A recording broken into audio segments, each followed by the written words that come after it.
This is Alabama Politics with Steve Flowers, an in-depth interview with Alabama's top political newsmakers. Now, from the studios of Troy University, here is Steve Flowers.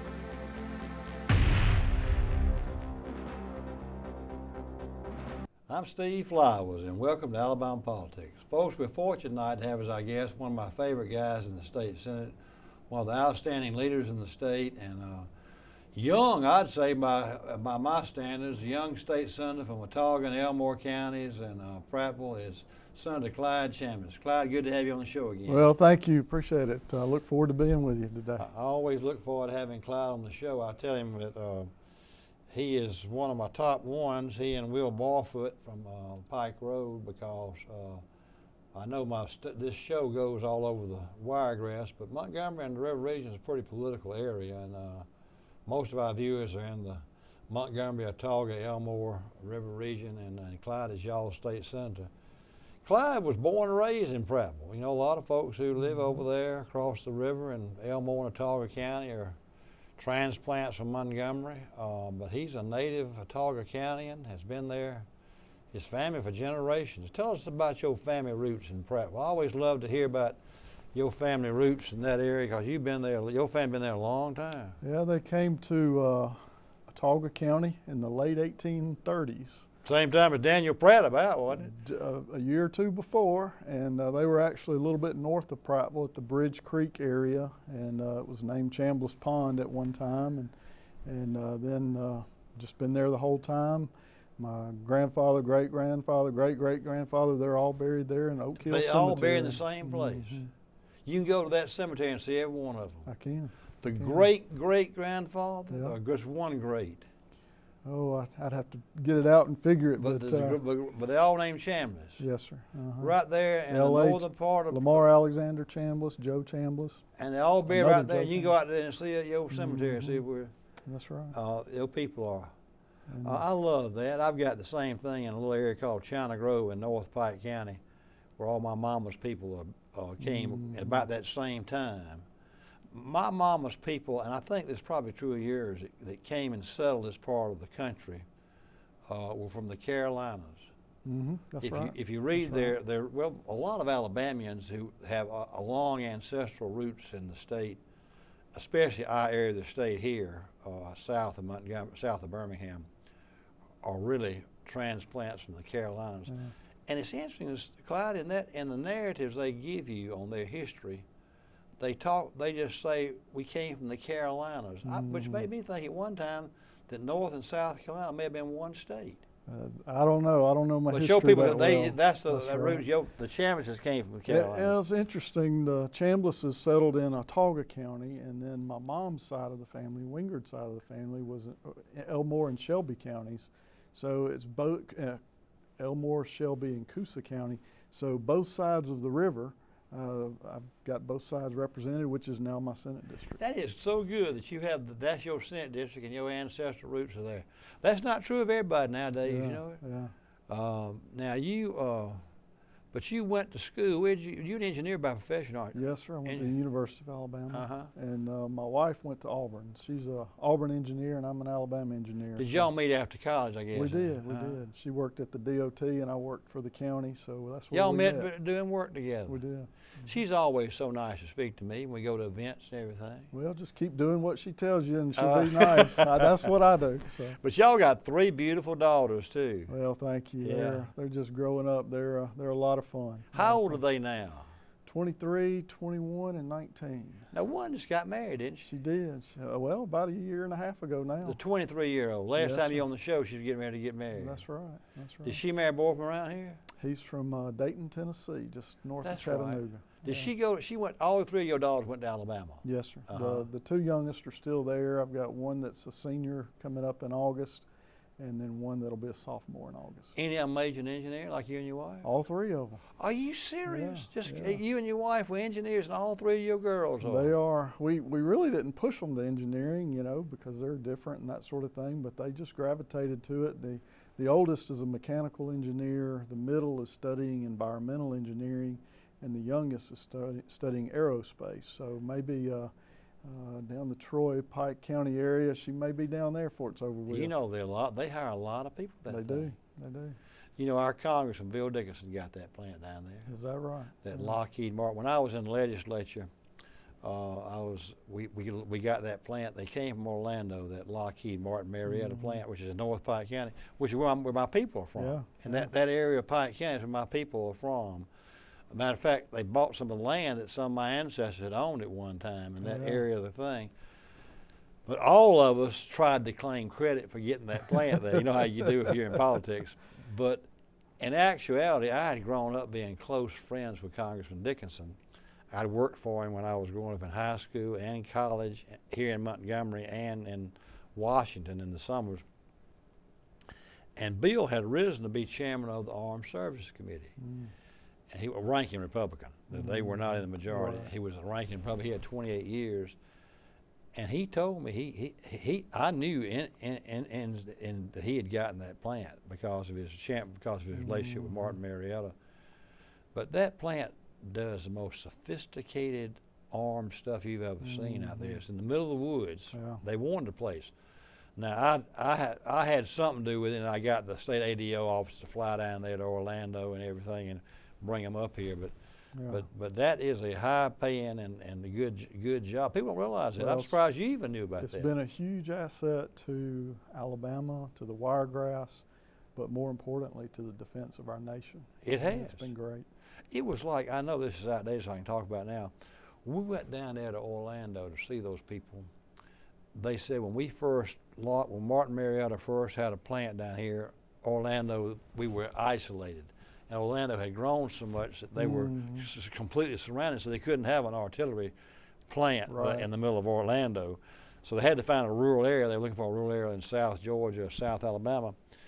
And but Clyde, they showed us, and I knew very little about artillery and military stuff, but they had what they called an Alls-M missile. And what it was is it was a bazooka like you would see in World War II that would, back then they weighed 30 or 40, 50 pounds, and it'd take all of a man's strength of two to carry a bazooka. This bazooka weighed about 3 or 4 pounds. Oh, wow. It was so technical that all the soldier had to do was point it in a direction and push a button, and he would find a tank. Wow. And blow it up. Wow. It could be in just a general direction. Yeah. That was 25, 30 years ago. Wow. So I'm telling you what kind of things they're making there now. Yeah. But it weighed, one soldier could carry it and didn't even have to aim it. Could just point in that direction and push a button, and it'd find a tank, and it knew the enemy tank. Yeah. But our military is so sophisticated now that and I tell you one thing is he's my friend, but we Alabamians don't realize how important Richard Shelby is to this state. As chairman of the Senate Appropriations Committee and chairman he kept the defense appropriations. Yeah. Because he knew how important defense appropriations were to Alabama. When you take Huntsville, Redstone Arsenal, you put Maxwell Gunner, and you put all the stuff in Rucker and the Wiregrass and the Sikorsky and Martin Marietta plants in Pike and everything. And the reason those plants are flourishing all over the state is because of one man. Well, he has done a tremendous job in supporting the state of Alabama and representing the state of Alabama, and all the while looking after the defense of our nation. Even in my district, well, just right outside of my district, you have a helicopter plant in Tallahassee. Exactly. In County. So same thing. The ripple effects are there. Same thing. Same thing. But back to Shelby, he has been such an asset to the whole state, and you've done a good job in your area. This is the middle of your second term, 6 years. Yes, sir. We all hope you'll run again. I know the folks in Elmore and Tolga, but you've also got Coosa. You got all of Coosa, don't you? All of Coosa and the south part of Chilton and a little bit of Tallapoosa. Do you see that district changing any in reapportionment? Not a lot. It pretty much has kept pace, hasn't it? It has. It might lose a little bit in Tallapoosa, because Elmore's grown so much. Because Elmore's grown so much, but beyond that, I like Coosa. I really hope to keep Coosa. They're they're struggling, and that's a dying county Yeah. population-wise, and they're right next to one of the fastest growing. So I have a real range of people that I represent, and I enjoy that part of it. Coosa's actually in the 6th Congressional District, isn't it? That's correct. Gary Paul. It is sort of a forgotten county. It is. It doesn't. I don't think it even has a newspaper or a hospital or. Well, it has a little bit. It doesn't have a hospital. They closed the health facility there, and now there's a private entity there. So there's some hope, but it really all hinges around jobs and recruitment of jobs. Does it get some influence from the lake? Does anybody? It does. Part of Coosa County, the southeastern part, is on Lake Martin, the Equality area. So it's got so some. It does have some good influence. Down there. Matter of fact, Parker Creek Marina, that area is in Coosa County. I bet you have some influence. Lake Martin has influence economically in your district, isn't it? Oh, a big influence. Most of my Elmore County portion is at Lake Martin. Is that right? It is. I did not know that. It's in. So you have Lake Martin in your district? Yes, sir. Most all of it. Well, it's an important district for the state. Back to the congressional thing will change somewhat, but people don't realize this recent congressional race we were talking about earlier, that most of the votes in that district are in Elmore County. Yeah, Elmore County's grown a lot over I guess, say the last 10, 15 years, and it's a major driver of the population. Tauga, I think, is 58, and Elmore's like 80, 85. So. You know, Clyde, we were also talking about Senator Shelby and his influence in Washington and for the state of Alabama. What he's doing in Huntsville is amazing, but when last year you were on, and the big issue was the gasoline tax, keep it up with inflation, and you were helping the governor with that, and I think did the right thing, and I wrote about that, but majority of y'all did. But I was sitting with Senator Shelby one night 3 or 4 years ago, and this aspect of it, and people don't realize this, he looked at me, he says, I'm going to do something about those docks in Mobile. I'm fixing that docks in Mobile needs deepening and widening to keep up with the rest of the docks around the country.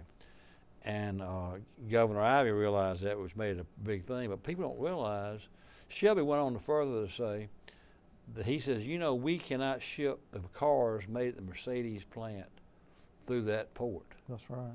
And when I would, as this thing progressed last year and y'all passed the state portion, that was one of the most important aspects. I know y'all gonna get some much needed roads in your district because it's growing in Elmore and Tauga, and you'll be responsible for getting that done. I hope you people realize that the new roads that are being done in Elmore and Tauga County to keep pace with the growth. Right. Clyde Chambliss had a lot to do with that. The same way I tell folks Tuscaloosa, Bill Pooh had a lot to do with McFarland Boulevard being one of the first things on the radar for the governor. No doubt. But back to your thing, I think you'll get that road finally done from Tuscaloosa that you had to drive. You've driven all these years. Your daughters drove, and I drove, coming from Troy to the University of Alabama. I think you and Bill Pooh will probably get that road paved finally, or widened, or whatever it needs to be done. Well, we have the first part of it that's in process now in the design phase. So hopefully this year we'll start seeing the clearing from Highway 14 to Highway 31, which is about a $25, $27 million section because of the 2 major bridges that are on it. That's why it wasn't paved over. And folks need to realize that the reason that's one of the first projects on this thing is because of Senator Chambliss, and I'll give you credit for that. But back to Shelby. Shelby told me, he says, we're going to get that done. And at least half that money for those docks. I know it's coming from the bond issue that y'all passed for the state, but half of it's coming from the federal government by Shelby. Well, and that's tremendous leadership, seeing a need and not just waiting, but he took the bull by the horns and had a vision. And then, here we are. It's a great state federal partnership in getting that done, and that impact will be statewide. It'll be generational too. It will. You say you're right, statewide, because When I was talking to other state senators around the state, your comrades and colleagues, Republican colleagues like Greg Reed from Jasper and Schofield from Sand Mountain and Livingston from up there, who I like all three of those guys a lot. A lot of coal and chicken go through They the told me plant. that. I said, why are y'all so much for that thing? And each one of them told me that. Reed says, Steve, you won't believe the coal that comes from my district that has to go through that port. And Schofield said the chickens. That's right. And Livingston said the same thing. Yeah, it is a big deal statewide. It really is. And it became a statewide thing. And you think just the Mobile guys would be for it, but it was statewide. Absolutely. Clyde, this is kind of a delicate subject, but two things I want to get with you on about your, the whole thing on the prison thing has gone under the radar screen, and it seems like the legislature is not going to be involved with the funding other than just peripheral stuff like, keeping recidivism down and that sort of thing. But the decision on the new prison is going to be left up to the governor without any legislative action. I thought at one time that the legislature should be involved with that, but I think she's doing it to not have to face how difficult it'll be in the state legislature, people were giving up their prisons.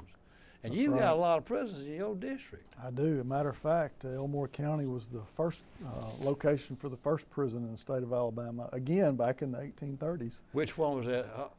I don't know the name of it then, but it was right there on 231, right where the river crosses right there. And there's a monument, a plaque up there. Who all have y'all got now? You Tutwiler's in your district.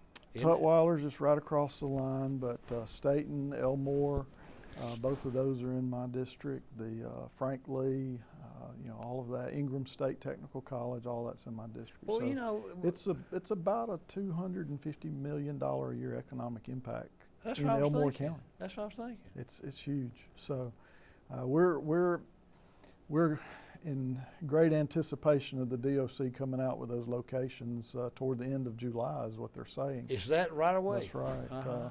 And the legislature, we've taken several attempts at legislation to locate those prisons and that kind of thing. But you've been there before. When you put it here and take it away from there, it gets all jumbled up in the process. And so the governor, they've come up with a plan where they think they can do it on a lease basis out of currently appropriated dollars.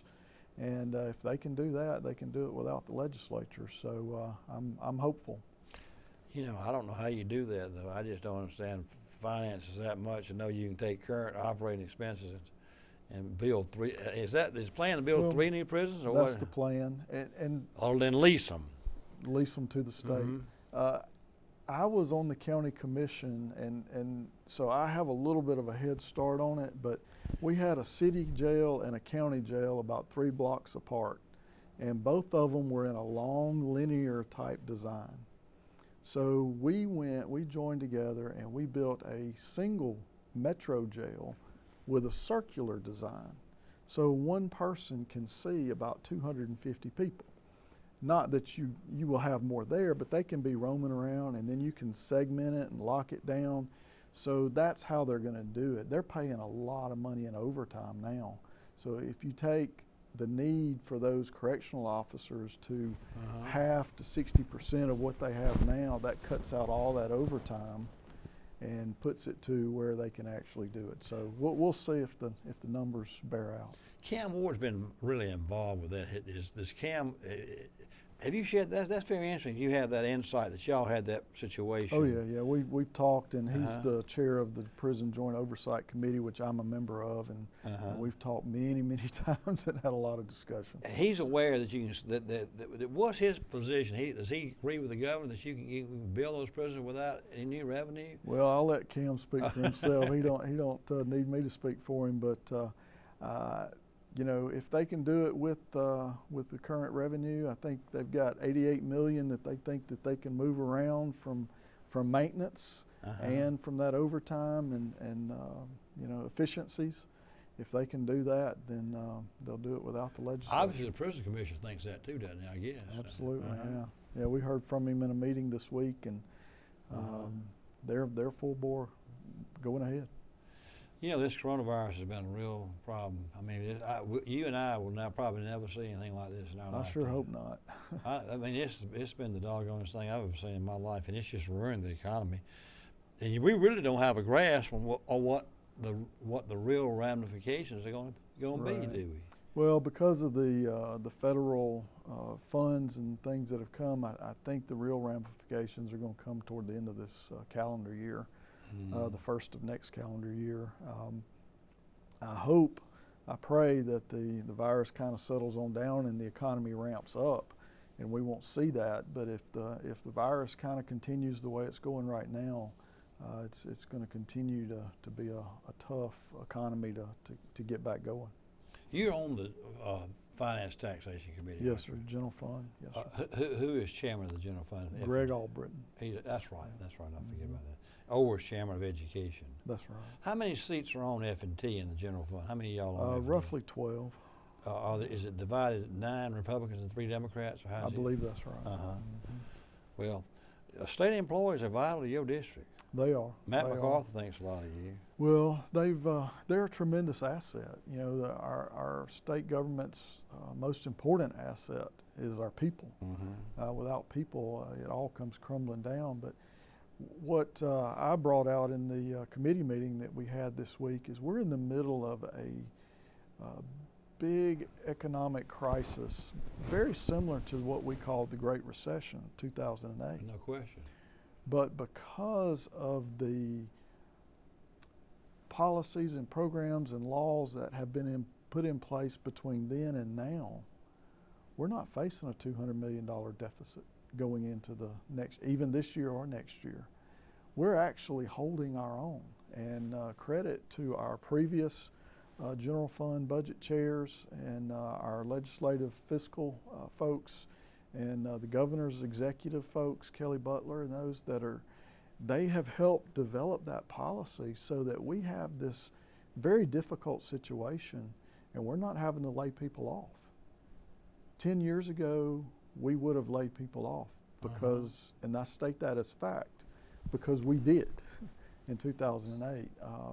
So it was a tremendous difficulty people were laid off, municipalities all over the state, counties all over the state, I'm sure in state government. It was, so right now we're actually doing much, much better because those policies have been put in place. Senator, you bring out a good point there, because I don't think the average Alabamian or even the well-informed Alabamians are aware that most states, I'd say 40 or 45 out of 50, are being devastated because but this is not tooting your own horn. You were given credit for people prior to being in the position you're in, and good planning. And Bill Pooh has told me the same thing. He was chairman of the General Ways and Means in the House, Education. He says, Steve, we are in better shape. We're in the top 5 states in America. It's not affecting us because of good planning and good budgeting. And we just have to take that foundation that's been laid for us and continue that. One of the bills that we passed this session was a general fund reserve bill to try to, when times are good, put a little back, because we know our economy's cyclical and it will go down. It's just a matter of when. So we need to prepare more for that. So this past session, we've gone the next step in trying to put that in place for when the next. If we had done that 3 years ago, we would have had about $40 million sitting there for the COVID pandemic. So thankfully the federal government came in with some money. That's right. And what we've got to do is make sure that we don't make decisions based on that federal money being there, because just like in 2008, that federal money ran out. And then my first year in the legislature, we had to fill a $200 million hole. I'm not interested in doing that again. No. I'm interested in looking ahead and trying to be conservative, live within our means, and then when that federal money, that federal stimulus goes away, we're not faced with this huge problem. We need to continue to solve it all along the way. And I feel really good about the legislature and what we're doing right now to solve it. Well, I'm glad you brought that out, because, and again, you're not tooting your own horn, because you're saying that it was a total effort, but it was a wise and prudent posturing and budgeting that the state did to get us in position that we're not getting the kind of ramifications that other states are getting. Well, and Chairman Klaus in the House was a big leader of that. And it sounds so simple, but it's hard. What he and Albritton and Orr and the other Bill Poole would do is, you know, under promise, meaning let's don't say we're going to have this much money and promise more than that. Let's promise less than that. Yeah. And then when we get that extra, then you can do something with it.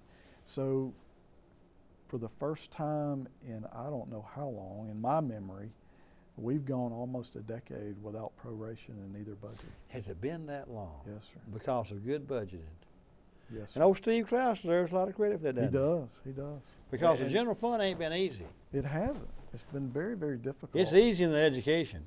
But when you have money left over at the end of the year, you get a little bit of growth, but you also have some deficit there that you didn't spend. Then next year you're in a lot better position. And then it's gone on 4 or 5 years in a growing economy. That's why we don't have a huge hole in the general fund budget right now. Coupled with the simplified seller's use tax and collecting that online, neither one of those are the total answer, but those put together, they did a really good job of spearheading that and getting us to where we are. Well, we mentioned two of my best friends and people I respect as well as you in the legislature. That's Steve Klaus and Bill Poole. Steve's my lifetime friend. Yeah. We've been best friends most of our life. Is that right? Yeah, our mamas were best friends. Is that right? Yeah, I didn't know that. and Miss Ruth grew up. But anyway, but I appreciate you, and I have a whole lot of respect for what you're doing in the legislature, and along with my friends Steve Klaus and Bill Poole, and we need more people like you in the legislature. But we got good businessmen like you in the legislature. I think it's a real asset for the state. Folks, our time's up. Again, our guest tonight has been State Senator Clyde Chambliss from Watauga and Elmore County, who's from Prattville and represents Watauga, Elmore, Coosa, and part of Tallapoosa County in the state senate. A real leader in the state senate in the middle of his second term, and hopefully run for his third term next in 2022. And we thank Clyde for being with us, Senator Chambliss, and we thank you viewers for watching. Hope you tune in again next week for Alabama Politics. Thank you, Senator. Thank you. Appreciate it.